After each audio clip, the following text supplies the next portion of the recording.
أعوذ بالله من الشيطان الرجيم. بسم الله الرحمن الرحيم. إن الحمد لله نحمده ونستعينه ونستهديه ونستغفره. أشهد أن لا إله إلا الله وحده لا شريك له، وأشهد أن محمدا عبده ورسوله. اللهم صل وسلم على سيدنا وحبيبنا محمد وعلى آله وصحبه أجمعين. سبحانك لا علم لنا إلا ما علمتنا إنك أنت العليم الحكيم. رب اشرح لي صدري ويسر لي أمري واحلل عقدة من لساني يفقه قولي. اللهم انفعنا بما علمتنا وعلمنا ما ينفعنا وزدنا علما وفقها في الدين يا رب العالمين. أما بعد. Muslimin muslimat, hadirin hadirat yang dirahmati Allah Subhanahu wa taala.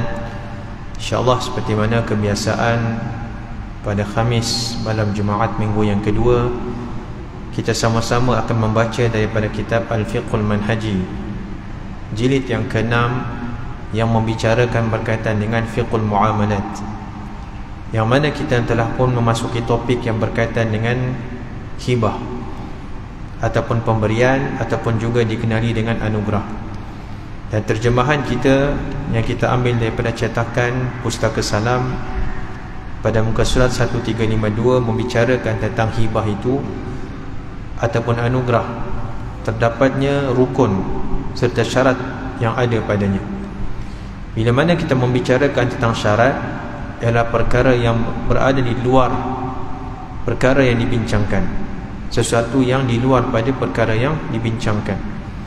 Adapun rukun ialah perkara dalam ataupun sesuatu yang berada dalam perkara itu. Contohnya apa? Contohnya kalau kita membicarakan syarat solat, maka syarat solat ialah berkaitan dengan taharah, yakni kebersihan, suci daripada hadas, sucinya tempat itu untuk kita laksanakan solat padanya, sucinya pakaian, dan juga syarat untuk kita mengerjakan solat fardu ialah masuknya waktu solat. Maka kesemua ini tidaklah menjurus secara langsung tentang ibadah itu. Dan syarat ini berada di luarnya. Contohnya berkaitan dengan taharah, berkaitan dengan masuknya waktu dan sebagainya. Tetapi rukun ini perkara yang berada dalam intipati ibadah itu. Contohnya rukun salat ialah membaca Al-Fatihah, perbuatan rukuk, sujud. Maka ini merupakan perkara yang dilaksanakan dalam ibadah. Syarat ini berada di luar perkara itu. Dan bezanya rukun ini ialah rukun yang tidak boleh ditinggalkan sama sekali. Begitu juga terdapatnya syarat dan juga rukun pada anugerah ini. Rukun ini perkara yang tidak perlunya ada pada perkara itu. Sekiranya salah satu terluput daripadanya, maka tidaklah sah perbuatan. Terdapat 3 rukun bagi hibah, iaitu pihak yang memberi dan pihak yang menerima. Disebutkan dalam kitab kita ini ialah 2 pihak yang berkontrak. Kontrak ini yang dimaksudkan ialah yang terlibat dalam pemberian itu, yang memberi dan juga yang menerima. Itu yang pertama. Yang kedua ialah sirah ataupun lafaz yang menzahirkan berlakunya pemberian. Itu namanya sirah. Contohnya kalau dalam akad nikah kita sebutkan adanya ijab qabul, adanya penawaran dan adanya penerimaan. Saya nikahkan kamu dengan anak saya sebagai contoh. Dan pengantin lelaki menjawab, saya terima nikah. Maka itu namanya ijab qabul, yang bukan saja pada akad nikah tetapi kepada kebanyakan perkara yang berkaitan dengan muamalat. Hatta dalam jual beli pun dianjurkan kita menyebutkan secara lisan, kan, saya jual barang ini kepada kamu, kan, saya beli sekian-sekian, itu bersetuju dengan apa yang dilafazkan. Dan rukun yang ketiga ialah apakah barang yang boleh dihibahkan ataupun yang dijadikan sebagai anugerah. Yang pertama kita sebutkan pada tempoh hari ialah yang berkaitan dengan yang memberi itu ialah bukannya orang yang hilang akalnya. Kan, orang yang memberi bukanlah terdiri daripada kanak-kanak ataupun orang yang gila. Jadi kanak-kanak ini walaupun mempunyai harta, tetapi kalau dia menghibahkan kepada orang lain maka tidak sah akan hibahnya. Begitu juga dengan kanak-kanak ataupun orang yang hilang akalnya ataupun tidak siuman.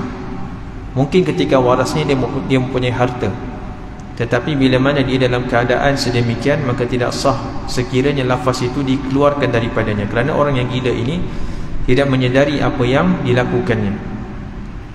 Juga hibah ini tidak boleh diberikan oleh orang yang dihalang daripada menggunakan hartanya, seperti orang yang muflis. Sementara untuk mereka yang menerima pula, hanyalah perlu memenuhi satu syarat sahaja, iaitu berkelayakan untuk menerima hak milik anugerah tersebut. Orang yang berkelayakan. Jadi berbeza dengan yang memberi tadi, orang yang menerima boleh saja terdiri daripada kanak-kanak, boleh saja terdiri daripada orang yang hilang akalnya. Tidak seperti yang mana yang memberi tadi. Maksudnya orang yang menerima kanak-kanak, kalau kita berikan hibah kepadanya, maka sah akan hibah tersebut.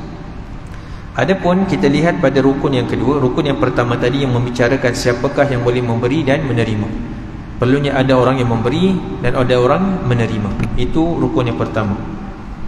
Dan rukun yang kedua ialah lafaz ijab qabul, ataupun lafaz penawaran dan penerimaan. Jadi bukan saja ijab qabul ni akan nikah kan, lafaz dalam mana-mana yang membicarakan interaksi kita sesama, dalam khususnya dalam pemilikan dan pemberian harta, perlu dilafazkan secara jelas, sama ada secara lisan dan kalau boleh secara bertulis. Hatta kalau kita memberi ataupun menerima hutang sekalipun, perlulah untuk kita menyediakan hitam putih dokumen. Hatta dah surah ataupun ayat yang terpanjang dalam Al-Quran membicarakan tentang hutang, dan tata cara yang Allah Subhanahu Wa Taala sebutkan yang pertama sekali ialah perlunya ditulis akan hutang itu, menunjukkan dalam setiap interaksi kita, setiap muamalat kita, perlunya adanya satu yang disebutkan sebagai hitam putih, dan sama ada dari sudut lafaz bicara ataupun dengan tulisan. Contoh penawaran ataupun ijab ialah aku berikan kepada kamu, ataupun aku pindahkan barang ini kepada kamu, aku berikan ia kepada kamu. Maka ini merupakan lafaz-lafaz yang sama erti dengannya, dan lafaz-lafaz yang sharih secara jelas yang membawa maksud hibah, pemberian, maka itulah lafaz ijab ataupun lafaz penawaran. Begitu juga dengan ungkapan aku berikan kamu makanan ini, atau aku jadikan baju ini sekarang kepunyaan engkau. Adanya baju kita sebagai contoh, kita tak pakai dah, kita bagi kat kawan kita, ambillah baju ini sekarang, bermula daripada detik ini merupakan kepunyaan engkau. Maka itu merupakan lafaz penawaran. Sesetengah ucapan ini secara sharih, secara jelas merujuk kepada anugerah, kerana ia menggunakan kalimah tersebut. Sesetengah pula diterima sebagai ucapan secara langsung kerana perkataan yang digunakan merujuk kepada pemindahan hak milik. Dan kesemua ucapan ini disebutkan tidak memerlukan pada niat. Maksudnya kalau dia sekadar bergurau pun, tetapi telah dilafazkan secara jelas, maka terjadinya hibah. Tetapi terdapat beberapa ucapan yang secara ihtimal, secara kebarangkalian. Jadi ucapan ini sama ada tidaklah memberikan hak milik, dan boleh difahami mungkin ia membawa maksud pinjaman semata-mata.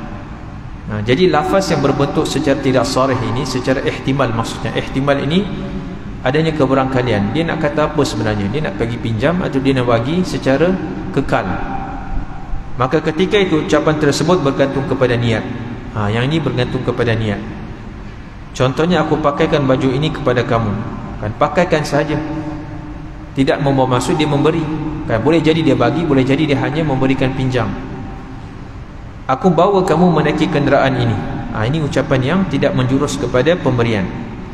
Ucapan-ucapan ini adanya secara simbolik merujuk kepada hibah ataupun anugerah jika disertakan dengan niat, dan memang sebenarnya walaupun dia kata kamu pakailah baju ini, tetapi kalau niatnya memang nak memberi, maka terjadinya hibah. Jadi ucapan yang tidak jelas memerlukan kepada niat.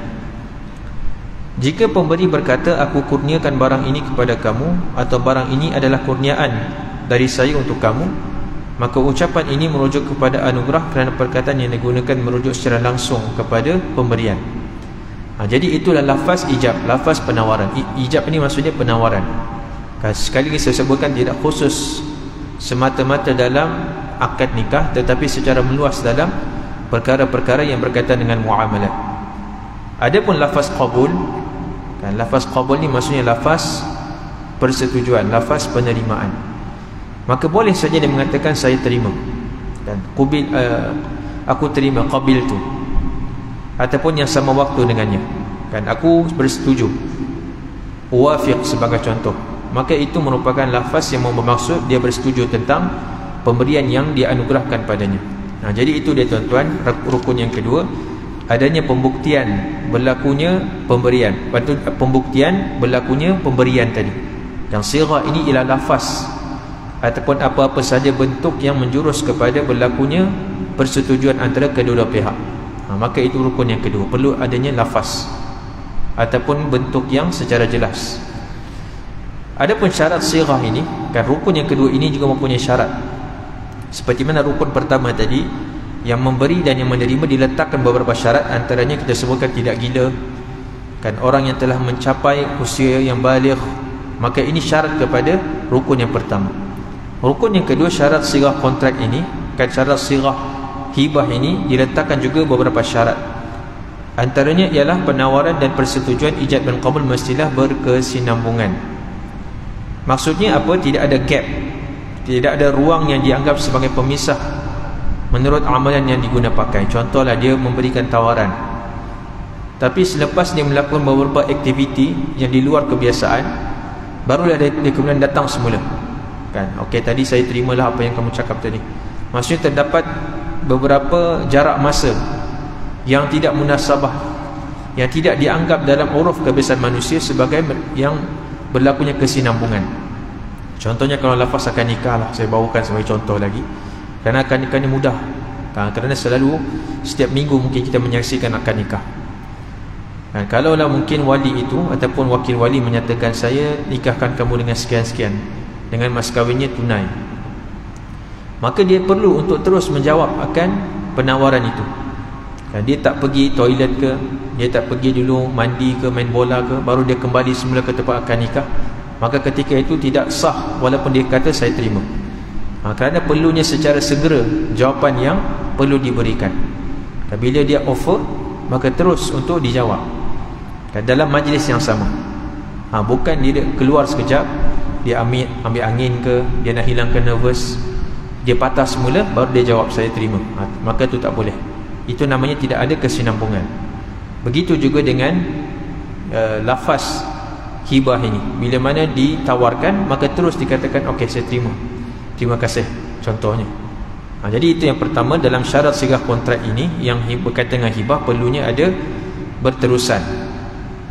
Manakala yang kedua ialah tidak diletakkan syarat. Tidak bolehlah disebut, kan, saya beri kepada kamu benda ni kalau si fulan ini datang ke tempat ini. Maka itu diletakkan syarat. Maka ketika itu tidak wujud, tidak sahnya hibah ketika itu, kerana hibah ini tidak boleh diletakkan syarat padanya. Dalam kitab kita dibawakan contoh, pemberi berkata, ini contoh, pemberi menyatakan, jika Zaid datang, aku akan menganugerahkan baju ini kepada kamu. Jadi ini merupakan lafaz yang menjadikan pemberian itu tidak sah, tidak terjadinya pemberian tadi.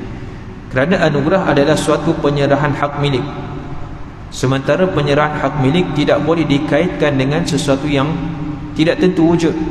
Tidak tentu keberangkalian benda itu wujud ataupun tidak.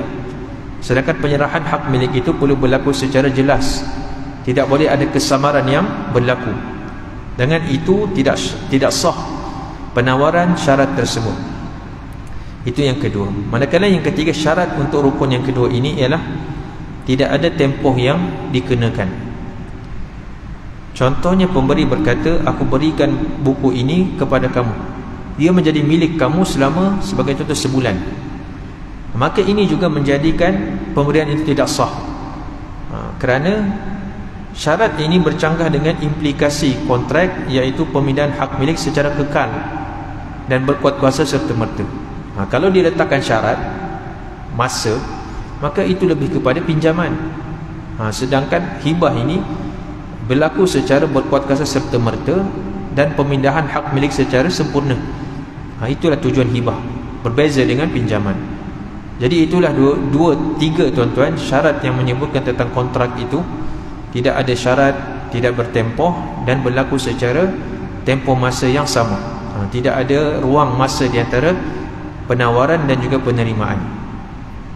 Yang berkaitan dengan ini tuan-tuan disebutkan berkaitan dengan al-umrah dan juga al-ruqbah. Dan apakah yang berkaitan dengan al-umrah dan al-ruqbah ini? Mungkin istilah ini baru bagi kita, tetapi sebenarnya telah pun disebutkan dalam kitab ini. Ia berkaitan dengan pemberian. Al-umrah ini bukannya umrah. Kalau umrah hujungnya ialah ta marbutah. Tetapi kalau al-umrah huruf yang terakhir ialah alif maksurah. Dan alif maksurah ini apakah dia? Alif maksurah ialah huruf alif yang ditulis dalam bentuk ya yang tidak bertitik. Kan huruf ya tapi tak ada titik, kita sebut dia sebagai alif maksurah. Maksud al-umrah ini ialah daripada perkataan al-umur. Kan umur ini juga menggunakan bahasa, kita pun meminjam bahasa Arab. Dan bila mana kita menyebutkan tentang umur, ia berkaitan dengan usia. Dan bahasa Melayu juga menggunakan kalimah umur, merujuk kepada usia kita. Jadi apakah yang dimaksudkan dengan al-umrah ini? Ialah contohnya si pemberi mengatakan kepada yang menerima, selama mana rumah ini ataupun selama mana aku hidup, dan dia kaitkan pemberian itu dengan umurnya. Rumah ini menjadi milik kamu selagi mana aku hidup. Jadi apakah hukum perbuatan ini tuan-tuan? Sedangkan syarat yang kita sebutkan tidak boleh diletakkan, dikenakan hibah itu dengan apa-apa syarat. Tetapi bagaimana kalau diikat dengan syarat yang berkaitan dengan umur? Selagi mana aku hidup, selagi itulah rumah ini menjadi milik kamu. Tapi kalau dia mati, meninggal dunia, bagaimanakah status rumah tadi?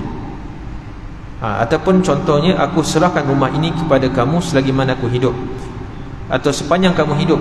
Jadi umur ini boleh dikaitkan sama ada umur pemberi ataupun penerima. Supaya apa implikasinya? Tidak diserahkan rumah itu kepada waris pemberi ataupun penerima. Jadi rumah itu tidak diserahkan sama ada kepada waris si pemberi ataupun waris si penerima. Itu tujuannya. Ataupun sepanjang hidup kamu, apabila aku mati, maka ia menjadi hak milik waris aku. Maksud dia ialah contoh yang pemberi itu dia mengenakan syarat. Selagi mana aku hidup, rumah ini menjadi milik kamu. Tapi bila mana aku mati, rumah itu akan bertukar semula kepada aku. Supaya apa? Rumah itu tidak diwarisi oleh ahli keluarga waris yang telah pun diberikan rumah itu. Jadi tuan-tuan, apakah hukum tentang perbuatan ini?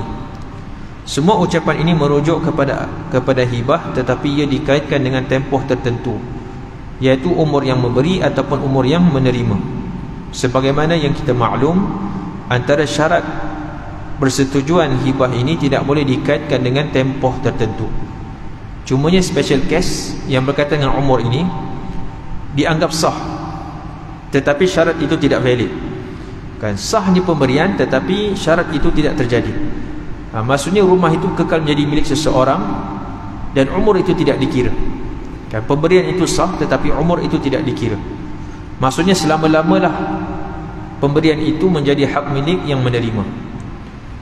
Kebenaran ini dianggap sebagai satu al-mustathniyat, iaitu pengecualian, kerana terdapatnya hadis daripada Nabi SAW. Di sini tuan-tuan kita melihat dalam kaedah usul fiqh, perkara yang datangnya adanya sumber daripada hadis diutamakan berbanding dengan qiyas.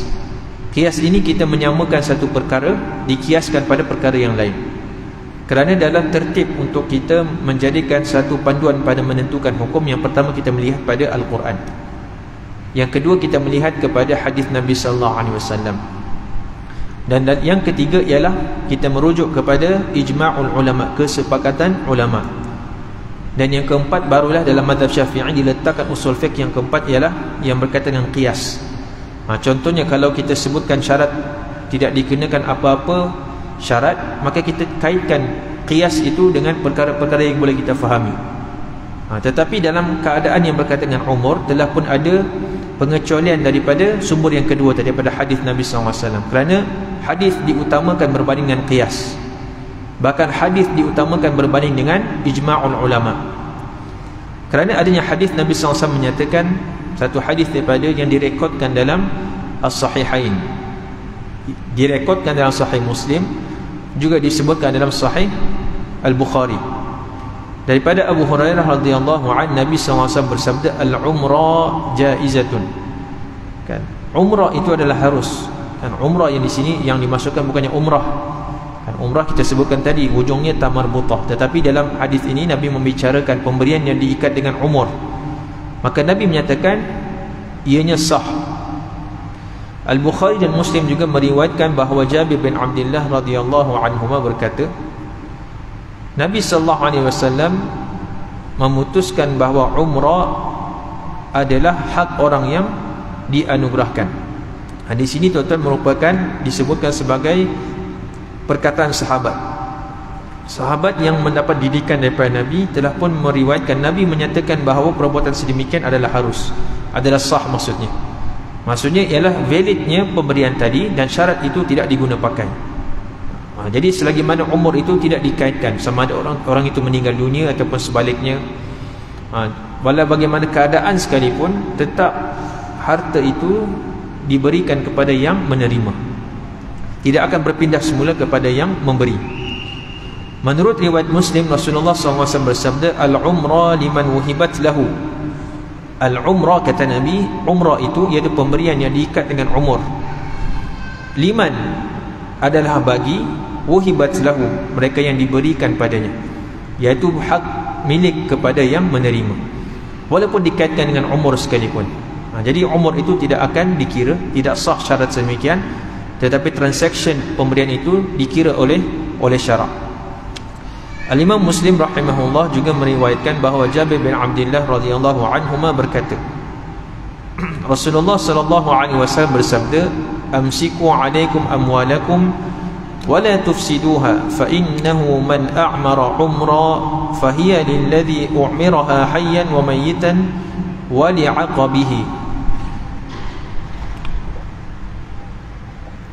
Nabi menyatakan amsiku alaikum amwalakum, tahanlah, ataupun Nabi menyatakan peganglah sebaik mungkin harta benda kamu, dijaga harta benda itu dengan sebaik mungkin, dan janganlah kamu, kata Nabi SAW, dengan sewenang-wenangnya merosakkannya. Fa innahu, kata Nabi, maka barang siapa a'mara umrah, yang melakukan umrah, kata Nabi, yakni mereka yang memberikan sesuatu dengan dikaitkan dengan umur, fahiyya, kata Nabi, maka ia adalah hak orang yang ditujukan umrah itu, sama ada hidup ataupun mati, dan kepada keturunannya. Maksudnya bila mana diberikan kepada orang yang diberikan tadi, maka kalaulah orang yang menerima itu meninggal dunia, maka harta itu tidak akan diserahkan kepada yang memberi, bahkan menjadi harta pusaka yang perlu dibahagikan kepada waris yang mati tadi. Walaupun waris yang mati tadi ialah contohnya yang menerima tadi, kan, yang menerima itu yang meninggal dunia kemudian, maka harta itu akan menjadi pusaka kepadanya, dibahagikan kepada ahli waris yang menerima. Kerana itu Nabi menyatakan wali aqabihi, dan akan menjadi milik kepada keturunannya. Menurut Al-Imam An-Nawawi rahimahullah dalam Huraian Sahih Muslim, kan, di antara karya yang dikarang oleh Al-Imam An-Nawawi yang kita kenali dengan hadis 40, Al-Imam An-Nawawi juga mengarang Riyadhus Salihin, dan ada juga yang dikarang oleh Al-Imam An-Nawawi, iaitu mensyarahkan hadis-hadis yang dikumpulkan oleh Al-Imam Muslim. Dalam hadis ini Al-Imam An-Nawawi mensyarahkan maksud Nabi ialah memberitahu bahawa umrah itu adalah satu pemberian yang sah dan diterima pakai. Anugerah ini ataupun cara ini menjadi hak milik penerima sepenuhnya, dan tidak akan dikembalikan semula kepada yang memberi buat selama-lamanya. Apabila mereka memahami kenyataan ini, maka sesiapa sahaja yang mahukan umrah, dia akan melakukan secara sedar. Maksudnya pemberian yang diikat dengan umur, maka tetap terjadi, dan orang yang memberi itu perlulah menyedari akan hakikat sedemikian. Sementara sesiapa yang tidak mahu, dia boleh saja menjauhinya. Satu amaran, kan, kalau orang itu tidak mahu dikait dengan umur sekalipun, maka dia perlu menjauhi perbuatan. Kalau memang dia tak nak memberi, kan, kemungkinan apa implikasinya, tuan-tuan, kerana orang yang memberi itu kadang-kadang dia mahu hibah itu hanya ditujukan kepada orang yang disayanginya, orang yang diberikan. Dia tidak mahu untuk diwarisi harta itu oleh ahli warisnya. Tetapi Nabi SAW telah menggariskan panduan, sama ada suka ataupun tidak, harta itu akan menjadi milik kepada yang menerima buat selama-lamanya. Walaupun dia meninggal dunia, tetap akan dipusakai oleh ahli keluarganya. Kerana itu perlulah dia sebelum memberi itu dia memikir secara teliti, dan boleh menjauhinya. Hal ini kerana pada masa itu mereka menyangka umrah sama seperti hutang, dan mereka boleh menuntut bila-bila masa saja. Jadi antara apa yang dibersihkan oleh Nabi SAW, budaya zaman jahiliah, bahawa pemberian itu boleh diambil secara sesuka hati. Jadi Nabi SAW menghakis amalan jahiliah, bahawa kalau memberi itu pada zaman jahiliah boleh untuk dituntut bila-bila masa. Seperti mana konsepnya seperti hutang. Kalau hutang ini memang hak kepada yang memiutang, yang pemiutang yang memberikan hutang itu dia menuntut supaya disegerakan bayaran ataupun dibayar semula. Kerana itu merupakan miliknya. Tetapi pemberian ini merupakan kekal, hak milik sepenuhnya kepada orang yang menerima. Jadi itu yang berkaitan dengan al-umrah, tuan-tuan. Adapun yang berkaitan dengan ar-ruqbah, rukbah ini juga lebih kurang samanya dengan al-umrah tadi. Cumanya rukbah ini ialah apabila pemberi berkata kepada orang lain, rumah, contoh tuan-tuan, rumah aku menjadi milik kamu secara rukbah. Maksudnya jika kamu mati sebelum aku, ia akan dikembalikan kepadaku. Jika aku mati sebelum kamu, maka ia kekal menjadi milik kamu. Jadi rukbah ni ada perbezaan sedikit. Al-umrah tadi tidak dikaitkan, tidak secara spesifik sama ada umur yang memberi ataupun umur yang menerima. Jadi mana yang sampai dahulu. Tetapi rukbah ini lebih secara spesifik. Kalau umur yang, ataupun kalaulah orang yang menerima itu mati terlebih dahulu, maka dikembalikan semula pemberiannya. Istilah ini diambil dari perkataan ar-ruqub, ar-ruqub ataupun maksudnya at-taraqqubu, yang bermaksud menunggu. Jadi ar-ruqub, tuan-tuan, maksudnya ialah penantian ataupun tempoh menunggu.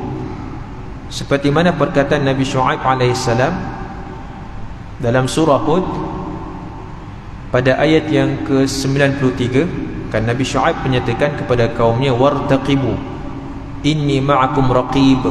Raqib dalam ayat ini maksudnya orang yang menunggu.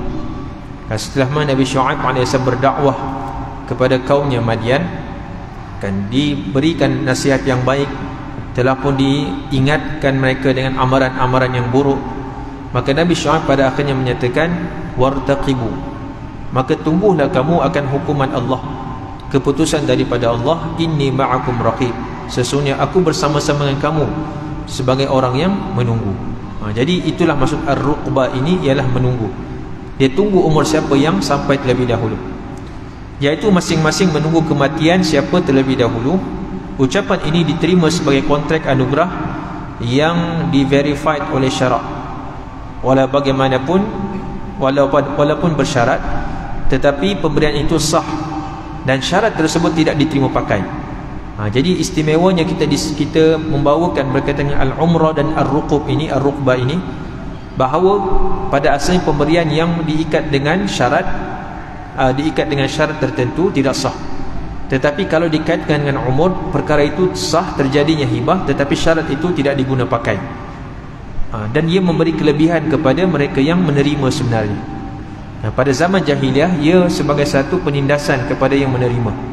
Seolah-olah orang yang memberi itu boleh sahaja menuntut bila-bila masa saja pemberian yang telah pun diserahkan. Tetapi datangnya Islam, bahawa pemberian itu telah pun valid, tetapi syarat itu tidak diterima pakai, yakni syarat yang berkaitan dengan umur. Kalau umur itu telah pun habis, mati telah pun datang kepada mana-mana pemberi atau penerima, maka diserahkan semua. Jadi tidak berlaku akan syarat sedemikian. Ini berpandukan kepada hadis yang mengesahkan amalan ini seperti umrah. Jabir radhiyallahu anhu meriwayatkan Nabi SAW bersabda, al-umrah jaizatun li ahliha wa ar-ruqbah jaizatun li ahliha. Umrah adalah harus dan sah, ruqbah juga adalah harus dan sah bagi pemiliknya.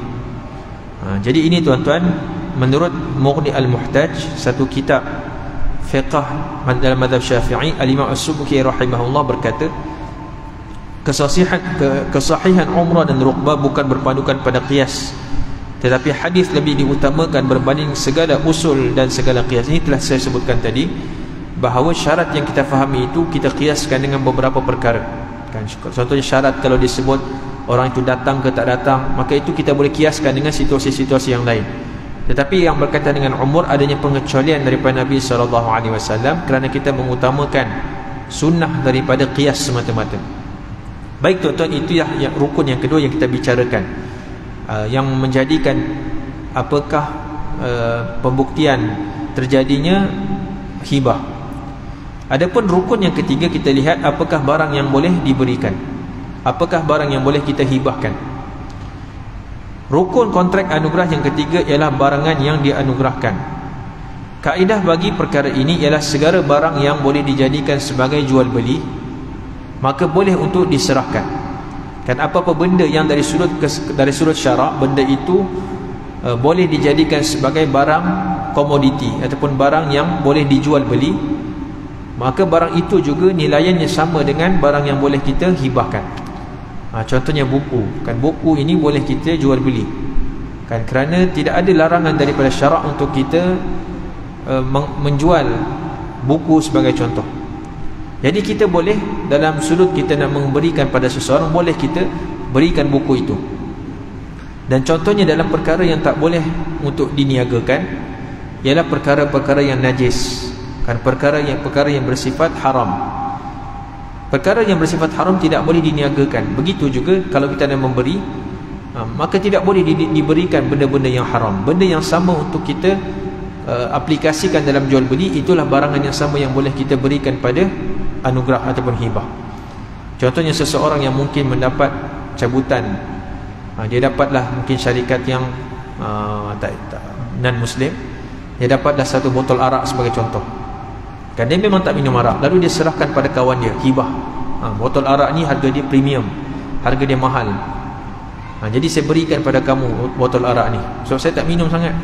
Bukan tak minum sangat, saya memang tak minum lah. Dia berikan pada kawan dia, maka tidak sah pemberian itu, kerana arak pada asalnya benda yang haram. Dalam jual beli pun tidak dikira barang itu boleh ditukar beli. Begitu juga tidak boleh untuk dihibahkan. Jadi itu di antara syarat asal ataupun perkara yang asas dalam kita membicarakan barang yang boleh dihibahkan.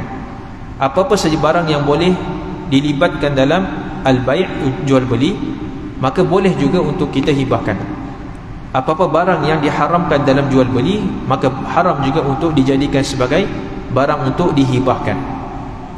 Dan juga antara yang disebutkan berkaitan dengan rukun yang ketiga ini, apakah barang yang boleh dihibahkan, ialah barang itu perlu wujud ketika mana proses serahan. Tidak sah memberikan barangan yang tidak wujud ketika menganugerahkan, kerana implikasi kontrak anugerah ialah pemindahan hak milik secara serta-merta. Sama juga tuan-tuan kalau kita throwback berkaitan dengan rukun jual beli, orang yang menjual itu perlu menjual barang yang telah pun ada, bukan barang yang belum wujud. Barang yang keberangkalian ada, keberangkalian tidak ada. Contohnya dia menjual susu kambing kan, kambing saya ni insya-Allah dalam 2-3 bulan dia akan mengeluarkan susu. Jadi saya jual lah susu tu, kamu bayar dulu, nanti 2-3 bulan kamu akan ambil hasilnya. Maka ketika itu jual beli tidak sah, kerana dia berniaga benda yang tidak wujud pada ketika itu. Walaupun mungkin ada potensi kambingnya itu mengeluarkan susu, tetapi ketika proses pemindahan duit tadi atau proses pemindahan hak milik kan, al-bai' tadi, jual beli tadi, maka benda itu tidak ada, tidak wujud. Jadi begitu juga dengan hibah. Dalam keadaan pemindahan membabitkan barangan yang tidak wujud, maka hibah ataupun anugerah tersebut terbatal.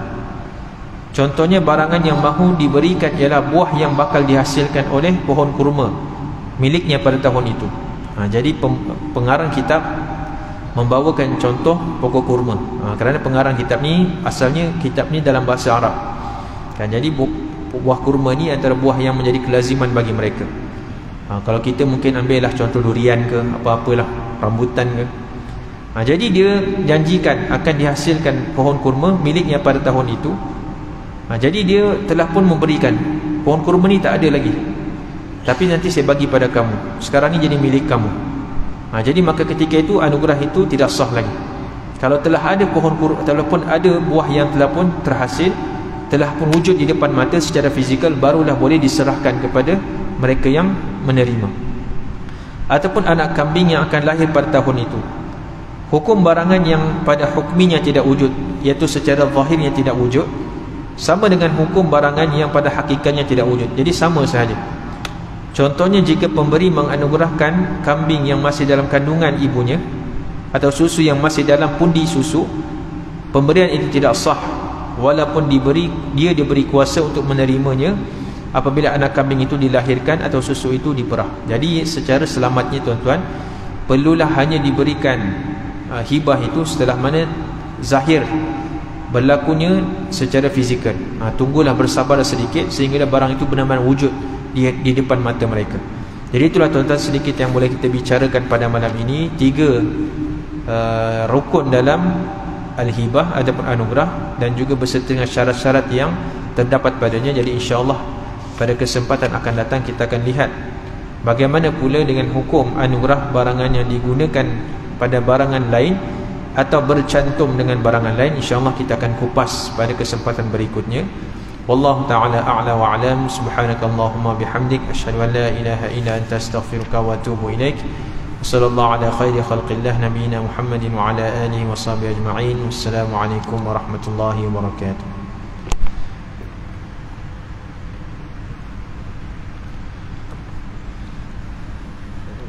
Assalamualaikum.